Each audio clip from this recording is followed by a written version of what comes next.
Hi, everybody, and welcome to the American Library in Paris. I'm Rachel Donadio. I'm the curator of cultural programs here. How many of you have been to the American Library before?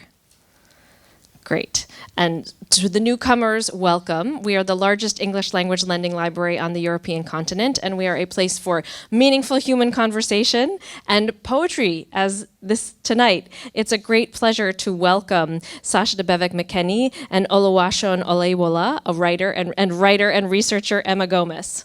Sasha's Joy is My Middle Name traces the messy and intimate passage from one decade of life to the next, while Seon's Strange Beach reimagines the body and the self as shifting landscapes of memory, desire, and change. Together, we'll explore how poetry reshapes the ways we see ourselves and move through the world. The poets will be in conversation for about 45 minutes, after which we will open the floor to questions from you in the audience. And now I would like to introduce our speakers. Sasha's poems have appeared in The New Yorker, the New York Review of Books, and the Yale Review. She was the 2020-21 J.C. and Ruth Halls Poetry Fellow at the University of Wisconsin and is currently a creative writing fellow at Emory University.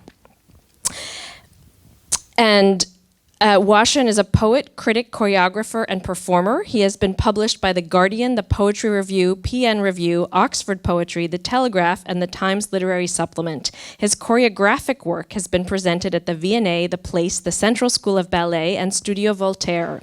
Sean has an MFA in choreography from the Trinity Laban Conservatoire of Music and Dance, where he was a Fulbright Scholar. He lectures in dance at the Kingston School of Art.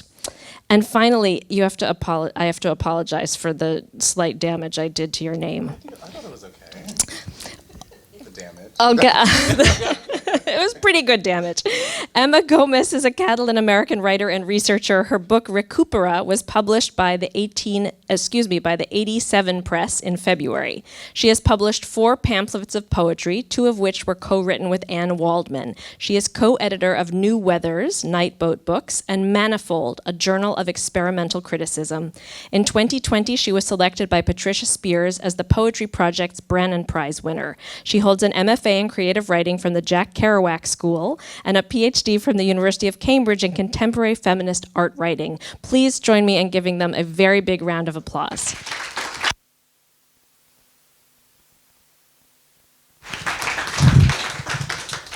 Thank you, Rachel, for those introductions, and good evening, everyone. I'm really honored to be in conversation tonight with Sasha and Seun to talk about and celebrate their debut poetry collections, which have come out on Fitzcarraldo in the UK and other presses in the US. Both of these books are bold and emotionally complex, and they've made me feel excited about poetry and believe in poetry in a way that feels really necessary right now. While they differ in tone, style, and atmospheric qualities, both are marked by a fresh and courageous precision. At their core, both of these books interrogate ideas of selfhood, as Rachel pointed out, how we perform the self, how we show up in our bodies, families, and countries. Joy is My Middle Name and Strange Beach don't just reflect our world, they expand notions of what we're allowed to say about it and how we can express it through various iterations of ourselves. The other thing I wanted to touch on before we get started with our conversation was the overarching theme that this conversation was built under. So the title of this talk was The Poetry of Becoming. And I wanted to stop on this word becoming for a moment because I think it could serve as a useful fulcrum into our conversation. Becoming is the present participle of the word become. In the present continuous tense, it's something that is ongoing.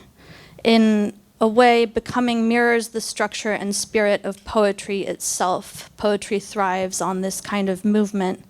Both of these collections document a sort of process of becoming in all its sadness, joy, anger, love, and watery fluidity. The I, while maintaining a strong, cohesive voice, is ever shifting. Sasha, at one point, becomes the me in the middle of this lake. At another is imagining a future with a man calling her. And these are just a couple examples. Seun imagines the body as a porous landscape. In the imaginations of these poets, the self is not a static entity, but rather morphing and chimeric.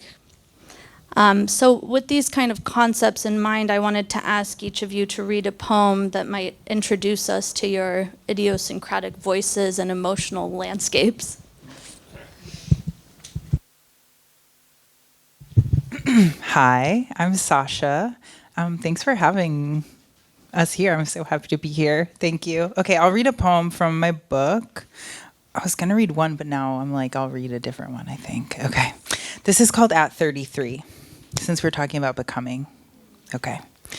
At 33, I have no problems touching a stranger's underwear in the laundromat. I don't idle. I recycle. I always dig the caramel ribbon out of the pint of ice cream.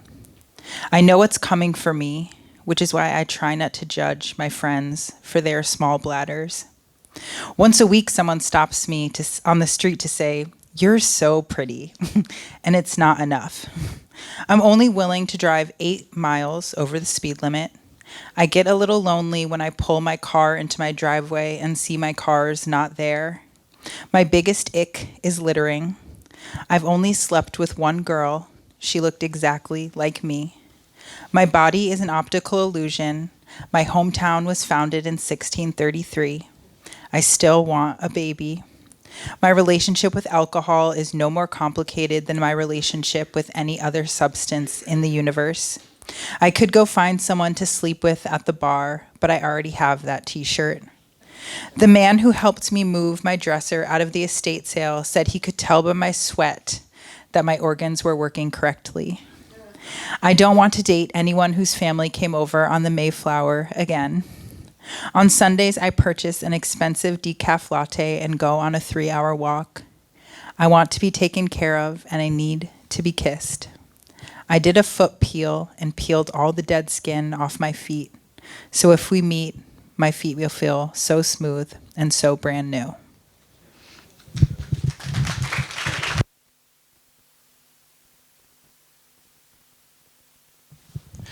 Okay, didn't need to be that close to the mic. I want to echo the thank you so much for having us, Rachel. Thank you so much for hosting us. And it's so great. We met literally, I hope it feels like we met a lot longer ago, but we met literally 3 hours ago. But of course, I've had your book for a long time and we've known about each other, so it's really great to be reading here with you. I agree. I too am just going to read a different poem that I had planned to. It's a poem called Routine, and it is thinks about the fact of having healthcare by way of just being in England.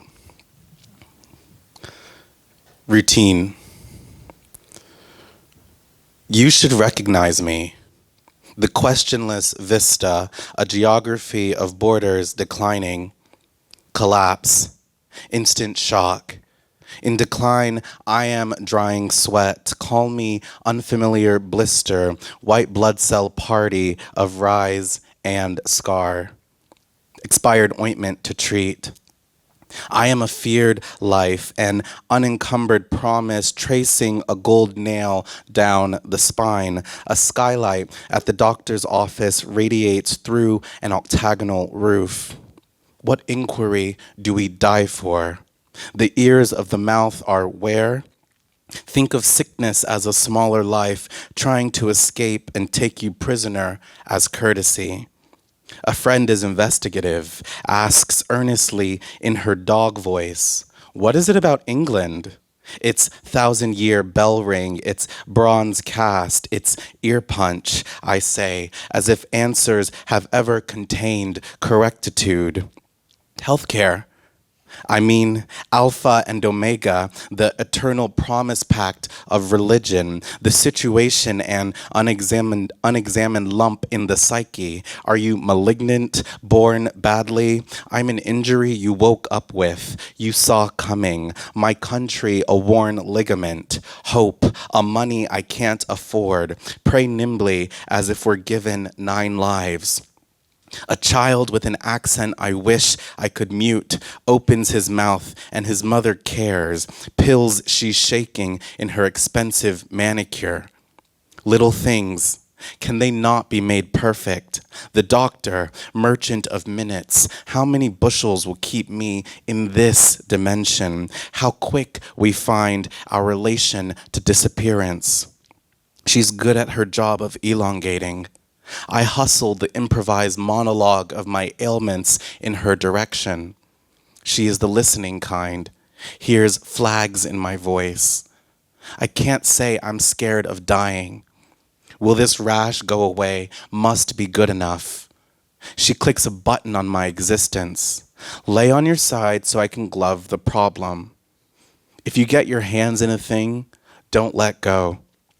This is not the chorus of creation, keeping today as one long tomorrow. Catch the flying song. What if anxiety were a melody? Oh no, a rip in the sail.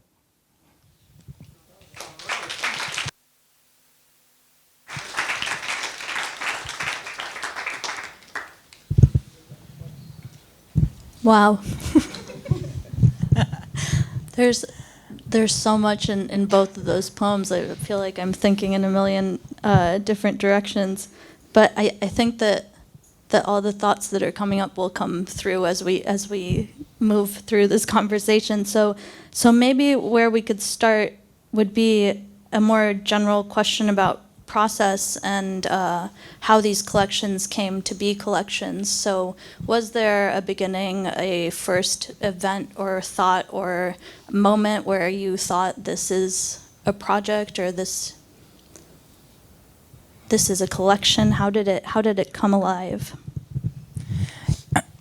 Well, I think that a lot of this book is my master's thesis that I finished in 2020, and now we're in 2025. So I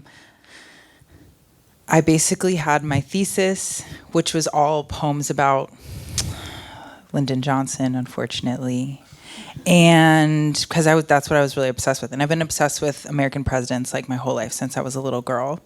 And then I had that, and then I had all these other poems that I called like 32, like the Adele albums, and they were all about how like all of a sudden my body was like, what if you like had a baby? Even though I had never had that thought before in my life. And then I worked with my editor, Rachel, who's here, to kind of like put those two things together and kind of create a book. And I really love it, but I at no point was I like, I'm gonna write a book. I kind of was like, one day maybe I'll have a book if I get lucky, but I kind of am just like an obsessive person. So there's lots of the same themes coming up over and over, lots of like the big questions of my life, the things that like you write poems about because you don't know how to talk about it or think about it any other way. And those things that, I think you kind of talked about this, but like the things that plagued me in my 20s. So I think it's just kind of like the best poems that I wrote in the last 15 years, like in the best order. Yeah. I found that because I come from a dance background, it feels like, so when I was learning to become a choreographer or make dances, I felt very, or no, I guess maybe we're told early, like the dances that we're making in high school or college or university are like, it felt like there wasn't really kind of any anxiety around saying like, oh, I made this 20-minute thing, it's probably not very good, it's for my class, but like that is my work, and that is, part of, I don't know, who I am or my artistic practice. And so when I started writing poetry, which I had like dabbled a little bit in university and had some contact with some poets like Claudia Rankine or Robin Cost-Lewis through kind of people who were dancers who were using their poems to generate language. I kind of had some encounters with that, but it wasn't really a practice until the end of my university days. And then I wrote kind of what became the title poem of this, even though it's gone through a lot of iterations, has become better I hope it's become better. It became better over a couple of years. It was really bad. It ended. It was like about being American and falling to the bottom of a pool, and there was a stingray that all of a sudden could speak. I remember that being like, wow, this is a great imaginative poem. And then that changed, of course, over time. But there was a moment, it feels like I wonder if you had this. I felt like when I started, because I didn't come up through, degree programs or go do an MFA, it felt like when I moved to England, there was really this sense of you had to almost write like a pamphlet as a rite of passage to be able to earn. I don't know, it just felt like this thing I constantly heard people saying, like, oh, you need to do a pamphlet first. And I think part of me was just kind of trying to rebel against. I was like, well, why? I feel like, is it possible for my concerns to be book big even before I have the language for that? So there was a moment where I think it was just 2022. My friend who works at a publishing house was like, you should try to get an agent. And I'd never thought about it before. And I was like, yeah. And then my whole life became about wanting to have an agent. And then I put all my poems together and I was like, this is a book. It's more than a pamphlet, it's a book. But I guess I'm trying to say something about like that.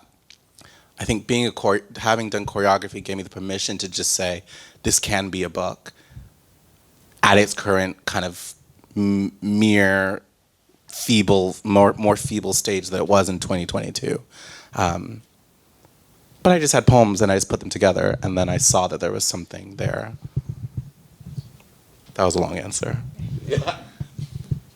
But it was great. And it's interesting to hear both of you talk about your process. I think I saw you read with the 87 Press, and I think there was an earlier version of Chlorine, the poem, that was like much, much longer. Yeah. I think it was even in 3 parts, and now it's in 2. Anyway, it's interesting to hear you talk about editing. Now has like George Floyd in it, which I don't think was originally. Yeah, it was like some kind of interracial relationship meditation, but it didn't have George. Some reason it needed the murder of George Floyd in it too, which I think is something you do in your work a lot. Is like you're able to like pull in, I don't know, contemporary horrors into like you being like, I don't know, on top of somebody but there's like this kind of I don't know how you pull it together. I mean, well, it was interesting to hear Sasha talk about her process also of having these 2 different sections of poems and then trying to form because I do think that's one of your real strengths is the intimacy and the political being so intertwined in your work but yeah, how do you navigate that, or how do you balance it?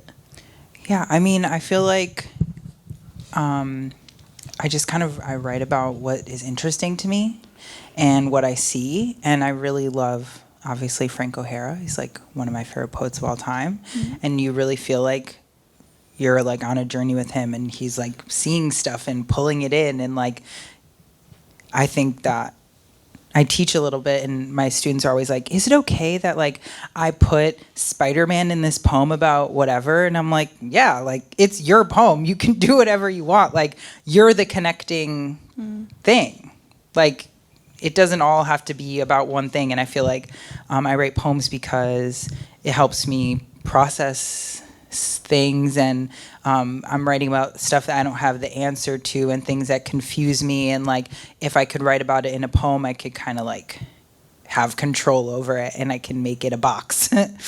And then it's like my little thing that I made. I think you have one poem that's titled I didn't want to write a political poem, so it's like you made yourself a container to not write. Well, yeah, because I feel like also like sometimes, I don't know if you feel this way, but sometimes I feel like the only work of mine that's valuable is the poems that are about race or about politics. And it starts to make you feel kind of crazy. And like I went through a breakup 2 years ago, and like I was writing all these breakup poems, and it was kind of like freeing because I was like, well, these are mine because they're not good, because they're not about politics. Like there's no president in them. They're just about like my heartbreak or whatever. And then also I feel like sometimes it's like hard. I'm like, well, I don't know how I feel about this, but I know I really hate this bad thing that happened, like, so there's some amount of certainty in like the way I feel about modern horrors. that I can kind of mix in with other stuff. But I just don't think there's like a limit to what you can put in a poem. If you can do it confidently, like, yeah. Yeah? I feel like we're switching directions and I'm wanting to follow it. I was wondering, Shun, how you feel like the political shows up in your work. And I also, like, before I came here tonight, I was like, I don't want to make it about politics or about being American, but I feel like maybe we should American just Library get it out of the way. in Paris. So maybe, I don't know, a question about like what it means to be American in the current landscape with the censorship going on, what it means to be a writer, I don't know. How and how does the political play into your work? I think Sasha's kind of partially answered, but maybe if you want to. How does the political play into my work?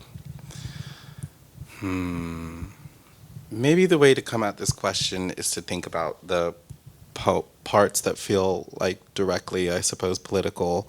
Well, I don't know. I mean, like, it's not.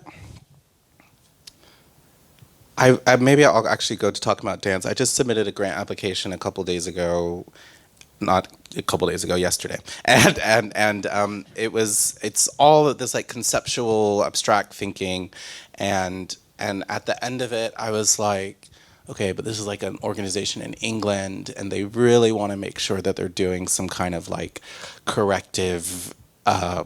Appropriation of money. So at the end of it, after I'd written all this great stuff about the relationship between the choreo-poetic and Bill T. Jones and Sidra Bell, I was like, and also black choreographers need to be able to, make stuff that isn't about race.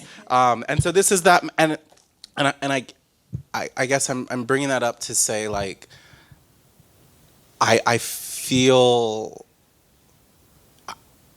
It feels like maybe it's not enough to just say because I am who I am. It's already a political act to be documenting.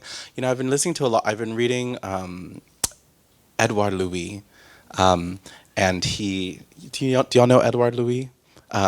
He lives here, doesn't he? He's a French, I guess, sociologist and writer.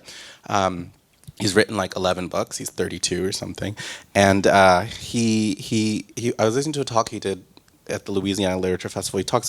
He's like, I'm not really interested in black. He said, I'm interested in the process between things and not the thing. So I'm not interested in black and white. I'm interested in racism, or I'm not interested in man and woman. I'm interested in like misogyny, or I'm not interested in rich and poor. I'm interested in like class or the classism.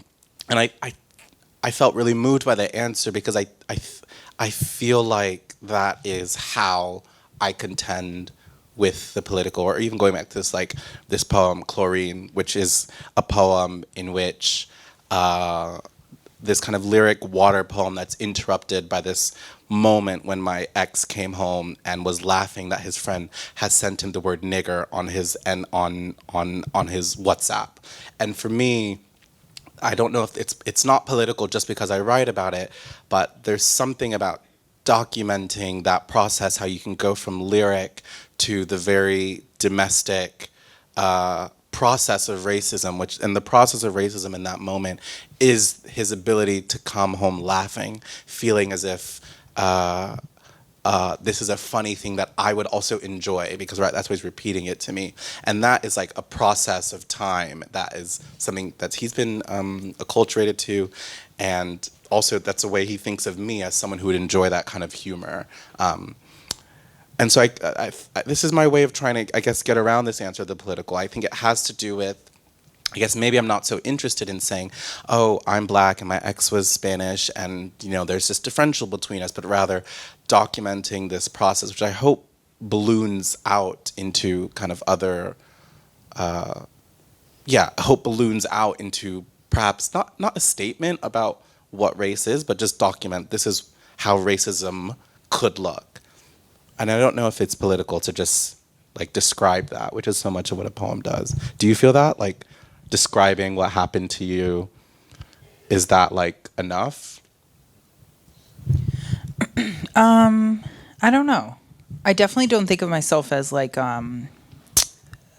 it's. I don't think that poetry, my poetry is like activism or anything like that. Like that's one step too far. Like I'm just writing about myself. But yeah, I don't know. It's complicated because I really I don't know. I do feel like there's a certain kind of person that reads poems, and I don't know how much I need to how much I can like change that person's mind with my poem. I don't know, but I do think like that there's something powerful in like using the poem however you want to use it. Like you can be subversive, and I like there's this interview with the poet A. Van Jordan where he's talking about like, well, poetry is the highest form of communication, so whatever you put in it is going to be more respected than if you were to just be talking or writing a letter or anything. So maybe people will listen more because it's poetry, it's highbrow. So sometimes I like to take the lowbrow stuff and put it in there, and that feels good, or lull the reader into like a false sense of security and then be like, actually, like, I'm going to punch you in the stomach or whatever. But I don't know. I'm not really answering the question. I just feel like sometimes, yeah, I don't know. I don't think like I can save anyone or that like, I'm not sitting here being like, poetry will save us in 2025. Like, I don't think that, because how are you going to write poetry if you can't afford to like eat food, you know what I mean? Or like live in a house. Like, I don't know. So it's kind of like, it's complicated. But like, I think that if you believe that like the things you look at are important, that's pretty powerful. And like people can't really take that away from you. But also you say you write about yourself, but you are a student of the American presidents. And so in that obsession, it does become quite political, I think, because you're thinking about history and American history and giving us a kind of very interesting perspective on it. So yeah, I'm not sure if I agree with you. I don't know. I'm not my best reader, so I trust you. And this is just a curiosity question, but are you going to write about Trump? I don't know. I feel like when I went to grad school, there were all these books that people had written during 2016, and it was all poets who like clearly had like tenure for 10 years and hadn't like talked to a normal person in 5 years. And they were like, the world is so bad now. And I was like, the world is bad. Like, you're just rich. You know what I mean? Like, it just didn't affect you until now. So like, you didn't know, like, you know, like, or you forgot. And so like, I never want to be, I think it's like really, really, really hard to do in a way that's not corny to me. Yeah. So if I can figure that out, I would. But I haven't yet. Yeah.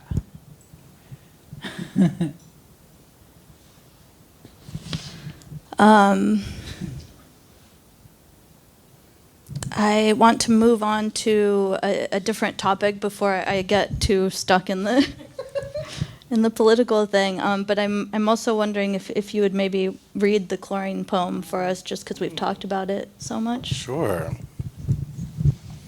Chlorine. This poem used to have a different title as well for a long time, and it had one of.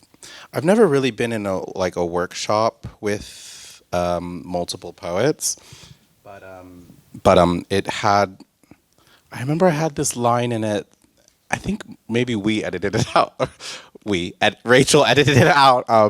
It was like something about the birds and the tongues, like red petals with tongues. Anyway, Rachel was like, get that out of there. This poem is called Chlorine. It's in 2 parts. 1, you, all laughs, all jingle jangle, closing the door, making riot of a new text from an old friend. I stared as research at the floor, carpeted with strained arguments, metaphysics, performativity, translation, Joan Didion. Your friend intended to type bigger, but she sent nigger. Autocorrect. Oh, apple, ha ha ha, haze. What did you say? Ha ha ha. She typed haze. What did you say?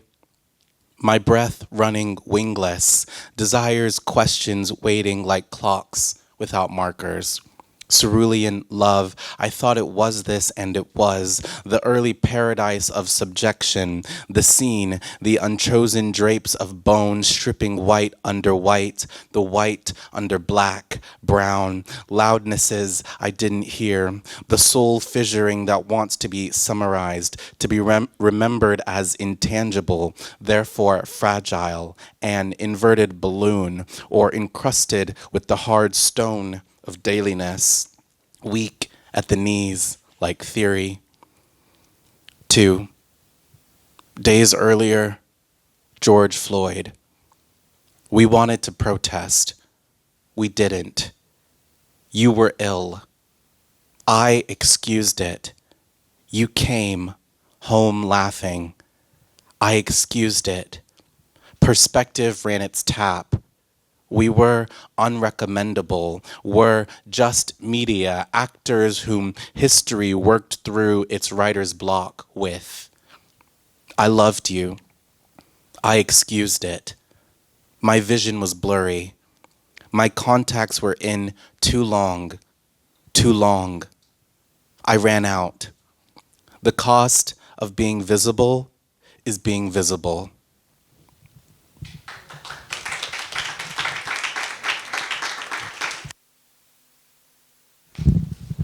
Thank you. So beautiful. And it actually serves as a great segue into what I wanted to talk about next. So it brings up ideas of performativity and also humor. So I was wondering about performance or the performative influence in your writing. Shown you have choreography as a background. Sasha, you write with frankness and humor. I mean, there's a real strong voice there and a way of using humor as a way of sort of addressing tragedy almost, or the horrors, as we were saying earlier. And then also this line about being looked at but also being invisible. So there's something about the performative in that. I was also, this might be going too far off the rails, but I was thinking about, and I come from this Naropa lineage of beat poets who Amiri Baraka talks about poetry as inherently performative, right? So even listening to you both read, there's something about the medium of poetry also as being a performative medium. So, but yeah, back to the kind of basic question, it's about these ideas of the performative in your work and how you negotiate that. I guess I'll separate performative a little bit from the choreographic. And I guess performative for me, so my master's thesis for choreography I had to read a lot of J.L. Austin and a lot of kind of speech act theory, and come to an idea of what performative utterances were. And for those who don't know, performative utterance is essentially anything that attempts to, but doesn't necessarily have to, but attempts to do the thing it is saying in its saying. So for example, if I were the queen and I was knighting somebody, I would say, I knight you, Sasha. And in the knighting of Sasha, I do the thing that I'm saying is going to be done. Now, this would actually be an infelicitous speech act in that I actually do not have the power to knight Sasha. If I were actually the queen or the king, it would be felicitous. I did a lot of this. And so, but I kind of had to get out of that and kind of come to this idea of performatives as this. And, then there's Judith Butler who writes about performing gender, and then there's gender theory and da-da-da-da. And so, but I had to come to this idea about performance as really just or sometimes I like to think of performance as anything that happens, anything I do to make you believe anything. Either to believe I am, a man, make you believe I am a poet, make you believe I am smart, whatever that is. Anything. And so for me, performance is really just about what we can get other people to believe about either the relationship between us or myself. And so this comes back to poetry in that I guess it does relate to this idea of like all like language or poems being in generally performative. And I guess to some degree you have to believe in your, like, I believe the language in this, and to the degree that I believe, and it's a really good editorial tool, because the moments when you're reading things that you don't believe what you're saying to you, that means it's not a moment of conviction, and so that is maybe a part that needs to be edited out, changed, taken out. But yeah, that's how I would start to think about this, and the performative, which is different than I think to like the choreographic, which I think has to do with like placement of bodies and staging and moving and swapping and sweat and physiology. Wow. What I was thinking about is very different from that, which is just like, I think, so I have like the opposite experience. Like I went to high school for poetry. So I would go to regular high school in the morning and do like math and gym. And then in the afternoon I would go to poetry workshops like since I was like 14. And that was so like, if you were the best one and you wrote the best poem, then you got to read it at the thing, you know, like at the creative writing, like event every fall and every winter and every spring. And so like performing and my work being read out loud was like, that was the goal, you know, like, so those two things were never, and I never had a writing experience that wasn't involving other people. So, and I also think, maybe I'll relate to this, but I feel like there's like, as a woman or as a Black person, like I'm always like, how am I going to be perceived? Like, if I say this thing, will someone think that I'm angry or loud or a certain way that I'm really not? And I feel like that is like some of the level of performance in my book too. It's like almost to a point, I think it's like it's a slippery scale of like over anticipating what people are going to say or what people are going to think, and always trying to be anticipating that. But I feel like for me, like I definitely have poems that I write that no one ever sees or anything like that. Like it's just for me because it's bad. But if I like something enough, then the first thing I'll do is show it to my friends, or I'll record it and listen to myself reading it so that I can figure out like what sounds wrong or like what feels like, 'cause sometimes you just can't figure it out when you're just looking at it. So I think that like, I also really want, the first time I ever did one of those like little poetry things, like when I was 15, I read this poem about getting my 2 front teeth knocked out. And and getting them put back in, you know, like by the dentist. It was really disgusting. And everyone in the crowd was like, ew. And I literally feel like I've been chasing that high forever, for the rest of my life. Do you know what I mean? Like, I just want to get a reaction. I like to get a reaction. I like feeling like someone's laughing at what I said, or someone's grossed out by what I said, or shocked that I would admit what I admitted or whatever. So I think that like, sometimes I'm a little bit too anticipatory in that way, but then sometimes I think like that's like the basis of who I am as a writer. Like, it's never just you. It's like always there's an audience in my head. And that's tied into how humor is functioning then in your work. It's also, I mean, there are a lot of poems that are referencing stand-up comedy, or some are even almost scripted as if they were a stand-up routine. Yeah. So there's that play there. Definitely. I mean, I feel like that's what I think what I was trying to say earlier, which is that like, if you're having a conversation with me, I'll probably bring up something from American history or a president. If you're having a conversation with me, hopefully you'll think I'm funny if I'm lucky. Do you know what I mean? So it's like, that's just how I am. And I think like, I feel myself very reflected in the work.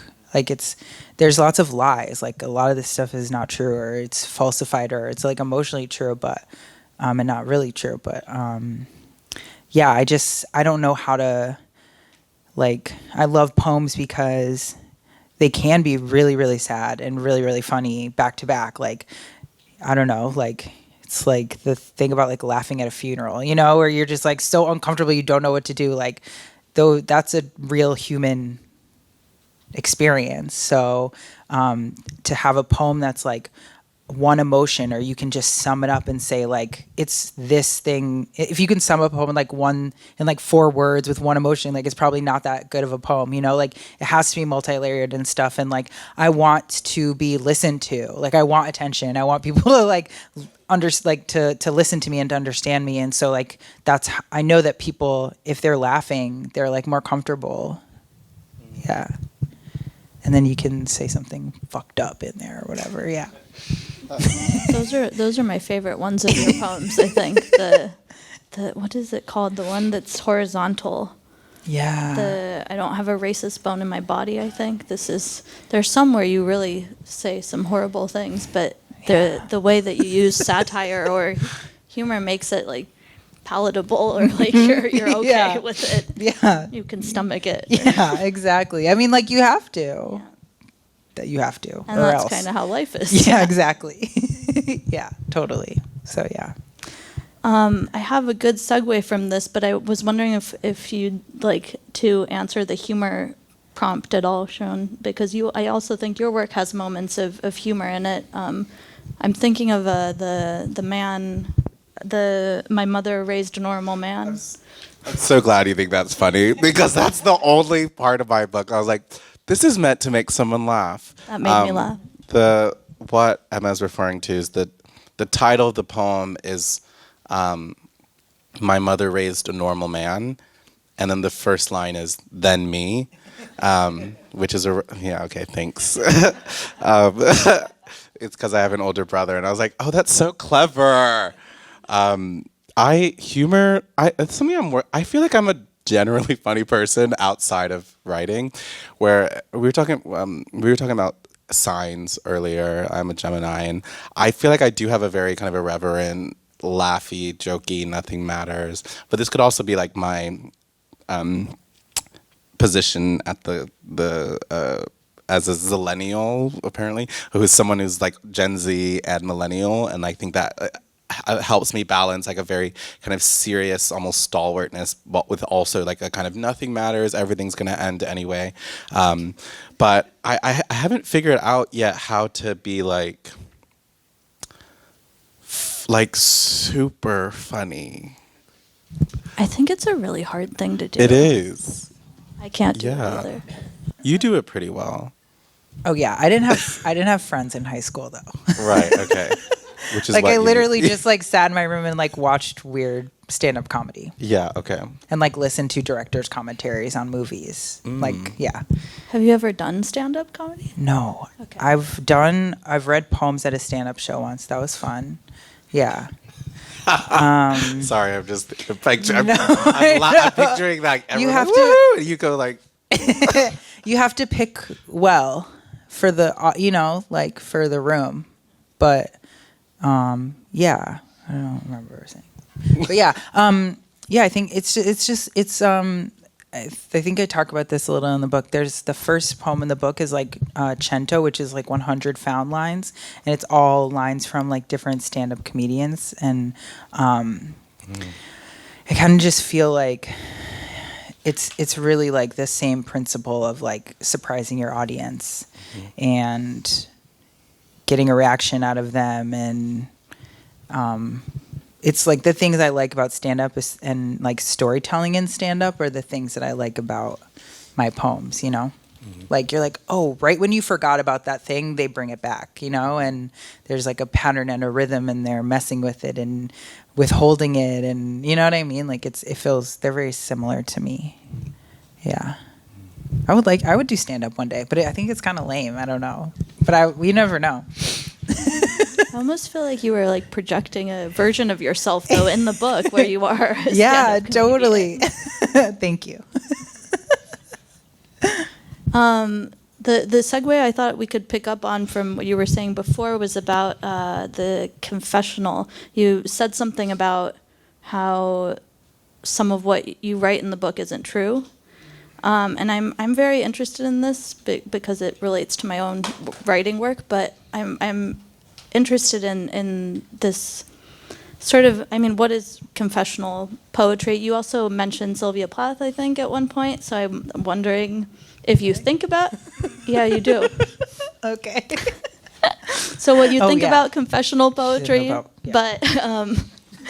but or just the confessional in general, and where is that line of when is it important to you to tell the truth and to be honest and be vulnerable, and when is that not necessary, or where's the line of what's okay to say and what's too much or too vulnerable? I don't know, like, because I really love, probably my favorite poet is Sharon Olds, and I think to me, she's like the confessional poet, and also has come out and been like, I'm the speaker in my poems, like, I think that we all have our own like level of what's comfortable and what's uncomfortable. Like, there's a lot of things in the book that my dad read it and he was like, I did blush. Which was sweet.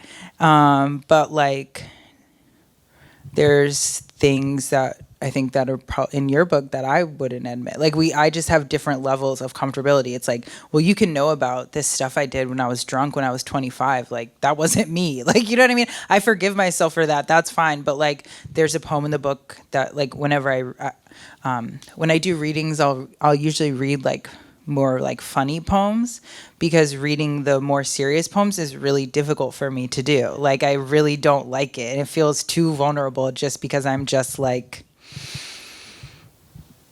being true about my emotions. So it's like the things that maybe people could read my book and be like, well, I would never say that, like, but I would never say, other things. Like it's really hard for, like, there's like one love poem in the book that's genuine, and I never read that one. Like it just makes me nervous, So yeah, we all have different levels. You just have to find your level, I guess. What about the end of your book where you kind of, I think, confess to some of the lies, maybe? Oh, yeah. Emma, we're going to have to go soon to questions from the audience. Have I been terrible at keeping time? I'm so sorry. Okay. We're having too much fun. Yeah.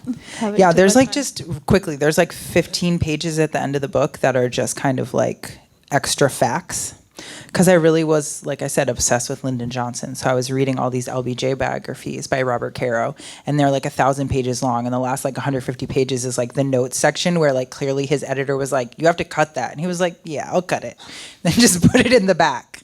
So that's kind of the principle that I was trying to work on with. And also like director's commentary kind of vibe where it's like, don't you want this other fun secret, Yeah. Don't trust her, Or maybe do, I don't know.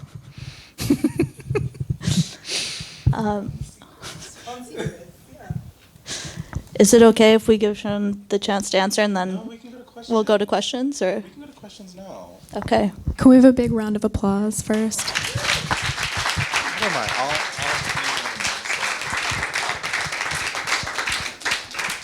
So we have time for 2 or 3 questions. If you have a question, please raise your hand really high and we'll come bring you the mic. Be brave. We know we have answers.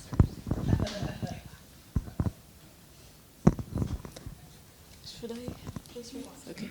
Hi, thank you so much for this moment to share. As the initial subject was becoming, I just wanted to ask like one question, and the context is I think that becoming has become a race. I mean, everyone is, performative, showing milestones, everything that we are doing, etc. So my question is, how and are you finding contentment in becoming, and also which place are you giving to being? Thank you. Very cool. That's a good question. So which place are you giving to being? And the way you phrased it was, what was the question? How did you say about becoming? Because I thought it was quite specific. My question was, how and are you finding contentment in becoming, in the process, and also which place are you giving to being? How am I finding contentment in becoming?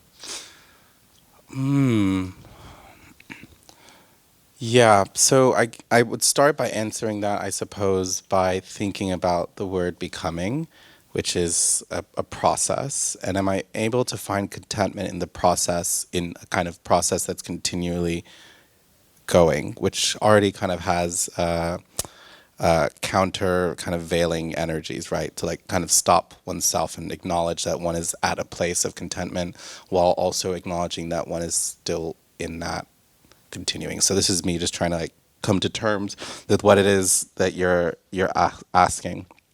I was talking earlier on the at the train with Rachel about just the process of writing poems, and I guess in the back of my mind I was wondering, is a lot of people talk about writing as this like painful thing and so difficult, but the writing the process of but having written, like being able to like see these here is like a pleasure or joyful if we were, but rather it's like have like the 7 years or the 5 years it took can be quite difficult, plus the years it took to actually live the things that become that are in the process of becoming what is this artifact here.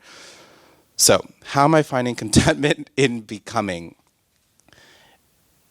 I mean, I think it's just it's a very philosophical question, and there's something about time in that question, and I feel like this is almost a document of that kind of contentment. I don't think having published this book means all the experiences that had to have been lived through to be able to like make a book are then all of a sudden seen with like rose-colored glasses, but I do think there's something, I think you were talking a little bit about this, like putting these things into like a box, or being able to see these experiences in a box is in a way somehow like both of those, that contentment of knowing I've controlled, I've created, I've crafted, I've compressed, while at the same time the poem as like a kind of not static thing. So that is the poem is always in a constant state of becoming as one is encountering it, though it is contented as with me as the artist as a static like thing I've done. So that's how I'd answer that. The second question I'll let Sasha take. I guess like it's weird because like when you were talking, I was like, do I think contentment is like a good thing? And then I was like, is that bad?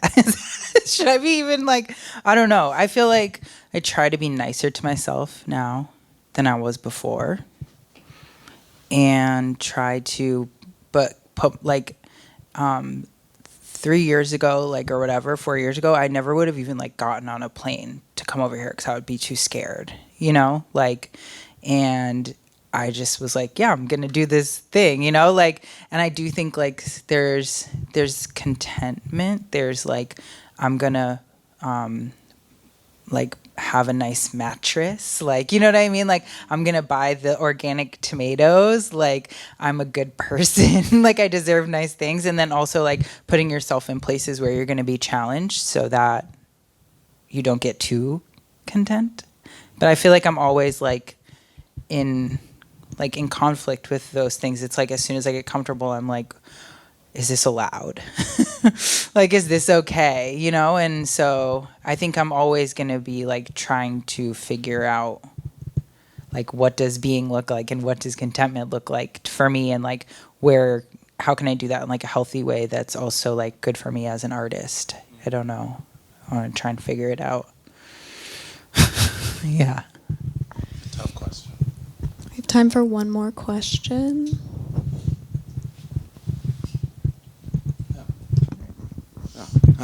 I got the mic. Lucky for me. What's my question? Okay. As I was listening to you, I just went through different ideas as to what to ask, and you know, it's always like it's performative in a sense too, the questioner. So I'm interested in whether you feel you both have developed a voice, and if you have, what that is. And number two, how do you revise your poems as you go forward? Do you live with the first one, or do you live with 100th one? That's my questions. Sure. I feel like I said, I went to school I was like taking poetry classes since I was younger, and all my professors or like my teachers used to be like, your voice is so strong, and I never really like knew what that meant actually, but I think it's like your personality and your taste level, among other things.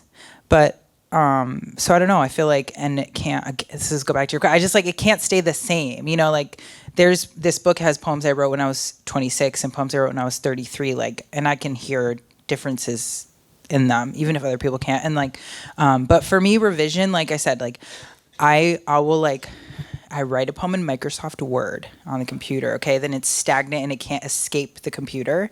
And then when I've gotten to it to a place where I like it, then I'll put it in Google Docs so I can bring it with me. And then I'll print it out. And then I'll like post it on my private Instagram that my 30 friends follow.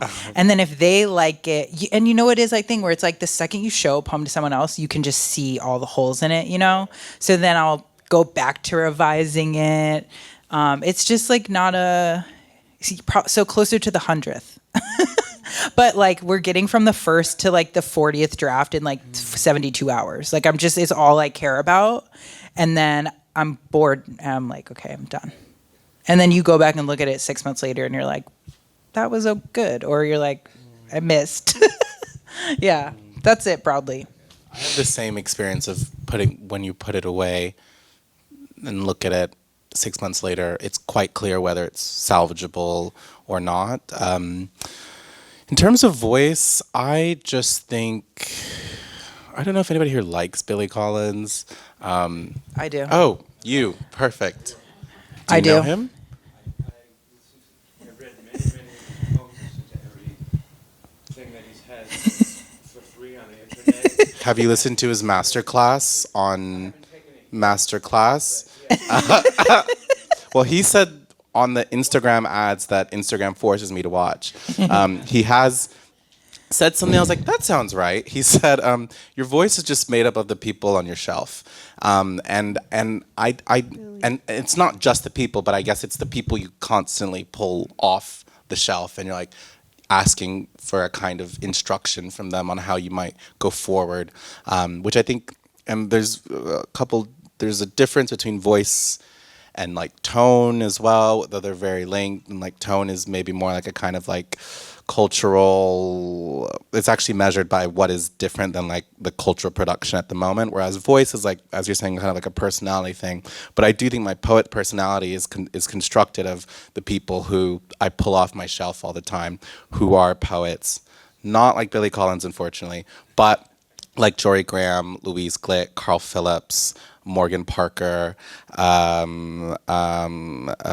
Jay Wright, Banu Kapil, and like you, it's not that I don't think I sound like any of them, though I would aspire to have, you know, some of those voices. I'd love to sound like them, but you just kind of keep, I don't know, aggregating this almost like bead of you know, you pull like Jory Graham's diction with like Louise Glick's starkness, with Carl Phillips' ambivalence, and then all of a sudden you have something that is a kind of Frankenstein and doesn't make any sense and is not very good at all, but it's yours. And that is like, that kind of raw assemblage almost is something I'm always trying to come to terms with. And then there's also the very rare time that you actually don't need to like kind of think, how am I going to start this first line? How is this first line going to be, you know, the apple that has fallen from the tree and the poem will reconstruct the tree from which it fell, which is something Paul Celan said. But like, I just have something to say, which is what I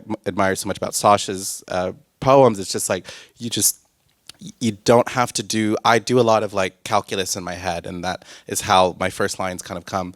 And then sometimes you just can just boom, like you don't need, you needed, it's almost like when you're doing research, you make this thing, but it's not about repeating the research because it's not an academic text, but actually all the learning you did has given you this clarity to be able to just say the thing that you think. And that is also like rarer, but also feels like it can sometimes be closer to like the actual, one's actual voice than all this like, I don't know, mystifying and asking for inspiration and stealing. And I steal a lot as well, like direct stealing. Yeah.